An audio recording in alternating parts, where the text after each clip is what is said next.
Okay, this video will be an introduction to imperialism, and then specifically imperialism in Southeast Asia. Looking at the definition of imperialism, we've discussed this a little bit in the past, but it is the policy of a country extending its rule over another nation outside of its original boundaries. So that is, we've had empires in the past. Obviously, the Roman empires are nothing new, but the term imperialism really is from 1855 to 60, when all of Europe was getting involved in this kind of imperialistic, almost a race. So if you look at this here, the reason they got involved in this is, all great nations have a desire to set their mark upon barbarian lands, and those who fail to participate in this rivalry will play a pitiable role. If you look at this quote, it's really telling. Barbarian lands. So what are they saying about the people outside of Europe and North America? This imperialism we're talking about is European and American based, and they looked at the rest of the world as being barbarians, not civilized. And it was a rivalry. So there's a really, between these European nations, they were vying. It's like a contest. Who could get the most? Who could get the most colonies? Who can get the most money to help their economy? And the real thought was, if you don't do it, you're going to have a role that is to be pitied, a role, just a small role in world politics from then on. So there's nothing new about this imperialism. I mean, Europeans have been at it for 400 years before this time period, really, starting with the Spanish and Portuguese in the Americas. You have, but again, it's as time went on, things evolved into this new imperialism. And again, some of the reasons, you look at trade, religious missions, adventure, settlement, loot, pride, conquest, and wars. This is really the driving factors behind all this stuff. So during the new imperialism, which is the middle of the 1800s, the thought process is, if we don't do it, another nation is going to. And you start to look at resources. Like, why were they doing this? It really comes down to natural resources.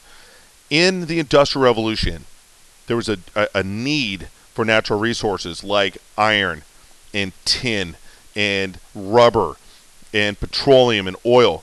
This is different than the old imperialism and the old gold and silver and spices. Now we're looking for specific raw materials that the industrial factories need to turn them into goods, and that drove a lot of these countries into imperialism.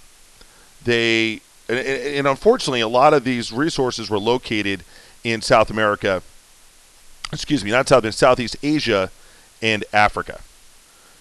So these resources that were exploited, I mentioned it a little earlier, gold and silver and the kind of silk tea trade, this gets replaced with what the factories need right here. All right, and the societies of Asia and Africa were just really seen as a source of raw materials. All right, and then they would take these raw materials from these nations, they would bring them back to the factories in Europe, they would turn them into finished goods, and turn around and sell those finished goods to these people.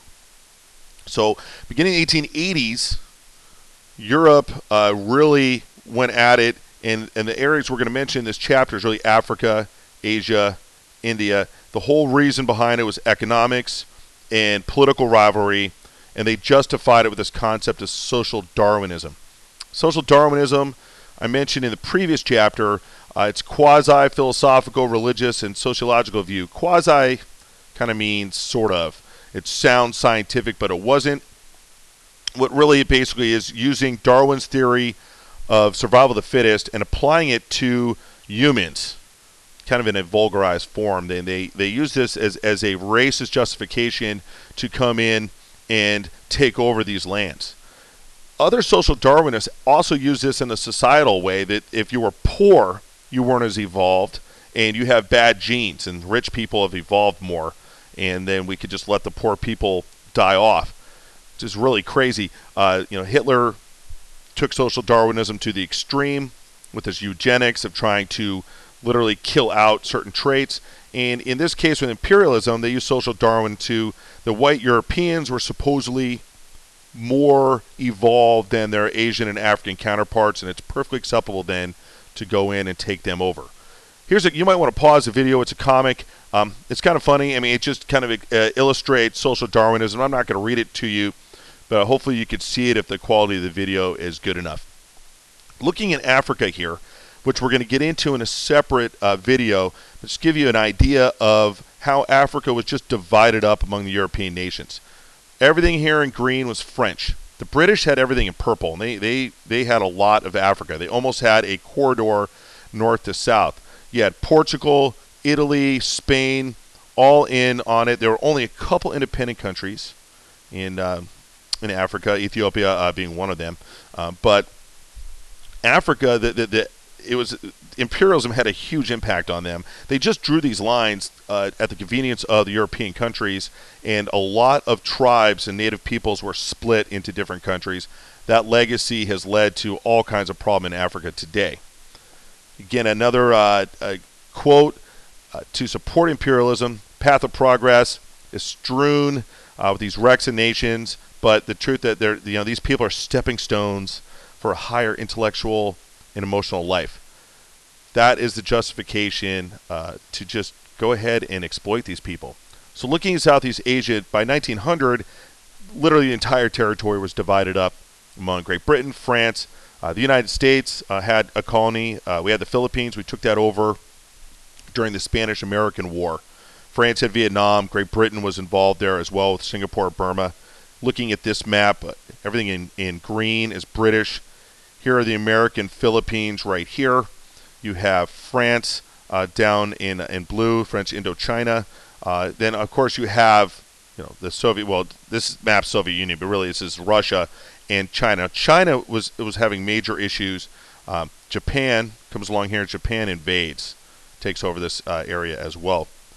You look at this map that shows you Japan's invasion of Manchuria that didn't really occur in 1905. Prior to this, a lot of European nations had been involved in China, and China lost a lot of its influence and had major issues with these European nations. So a couple terms you need to know: Protectorate. This is how they organized imperialism. A protectorate is a political unit that depends on another government. So in theory, these countries were independent, but they were under the protection of France or or whatever nation it was. So, for example, Cambodia was an independent nation, but it was a protectorate of France. Essentially, it is a French colony, part of the French Empire. This was an example of indirect rule, where locals could maintain their authority, maintain their status, but really that country was under the influence of a mother country. It was also a preferred method of imperialism because it's a lot cheaper, and the subjected people weren't as violent because their rulers are still in charge in theory. The other way to do it is direct rule, where they get rid of the local elites and they put a person from the mother country in power. And this was effective, but it was incredibly expensive because normally it resulted in a lot of unrest. People don't want foreigners ruling them, and you would need the army to come in to keep people in line. So looking at these economies, all right, the colonial powers, these mother countries, did not industrialize their nations, their colonies. They did not want them industrialized. If they became industrialized, they might become independent. This is what happened in the United States with the American colonists. We kind of outgrew the British. They kind of fell asleep and let us develop enough industry where we did not need them anymore. So they did not make this mistake in Asia and Africa. What they stressed was these raw materials that they needed, and it really set up kind of these plantation subsistence life. The only infrastructure they provided was to move these raw materials out of the nation to get to the home country, and they just never industrialized these nations. And there's been a real awful legacy for the last 100 years for these nations, these third world nations, trying to industrialize and catch up from this legacy of European imperialism. Okay, last slide here. Just to talk about imperialism in general, we have to mention this poem by this guy. His name is Rudyard Kipling. It's called The White Man's Burden. Honestly, it's not a great poem, but it symbolizes, and it came to symbolize, what imperialism was all about. Kipling wrote the poem in 1899 when the United States was struggling with whether or not we should give the Philippine Islands their independence or make them a colony of the United States. There was a big public debate. Kipling wrote this poem in support of colonizing the Philippines, and he called this whole concept of imperialism the white man's burden, that it's up to the white man to civilize these barbarians, and we're going to do it for them.